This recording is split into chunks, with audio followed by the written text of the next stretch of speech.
خويا حمزة السيد اللي كنت كنبغي خانني وبدا حياته وانا ما قدرتش ننسى. كنبكي ليل ونهار.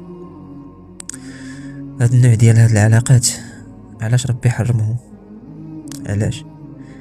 حيت العلاقه اللي ما فيهاش الحلال كتكون بلا امان وبلا التزام وبلا مسؤوليه. ربما كتعطي فيها قلبك كامل، ولكن الطرف الاخر ما كتكون رابطه بك حتى شي حاجه، يعني حتى شي حاجه اللي غادي تخليه يبقى.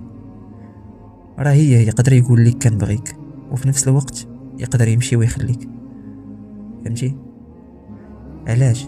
حيت ما كاين لا عهد لا ميثاق، لا وعد قدام الله سبحانه وتعالى. وهنا كيجي الالم الكبير. واحد كيقدر يكمل حياته عادي، وواحد كيبقى مجروح حين تعطى بصدق. وربي سبحانه وتعالى من اللي حرم هاد العلاقات ماشي باش يحرمنا من الحب، لا، ولكن باش يحمينا من هاد الالم وباش يبعدنا على المعاصي. حيت الحب في الحلال فيه وضوح، فيه مسؤوليه، وفيه واحد كيتحاسب على قبلك. وفي الحلال ماشي سهل يضيعك ويمشي، حيت عارف باللي كاين حساب وكاين الالتزام. ولكن في هذا النوع ديال العلاقات اللي كيكونوا حرام كيكون اسهل حاجه هي الرحيل. ودابا بالرغم من هذا الوجع اللي فيك، راه ماشي حيت انت ضعيفه، ولكن حيت بغيتي بصدق.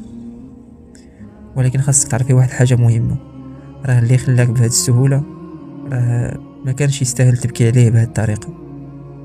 والاهم من هذا الشيء كامل، هذه التجربه هذه ماشي جات باش تكسرك، ولكن باش ترجعك للطريق اللي فيها الكرامه وفيها الامان وفيها رضا ديال الله سبحانه وتعالى. يمكن دابا كتألمي، ولكن مع الوقت غادي تفهمي باللي ربي بعد عليك شي حاجه ما كانش غادي تعطيك من غير الالم. وخلاصه القول، راه ماشي كل حب كيكون زوين. كاين حب كيضيعك، وكاين حب كيبنيك. وربي حرم الحب اللي كيضيعك باش يخليك تعيشي الحب اللي كيبنيك.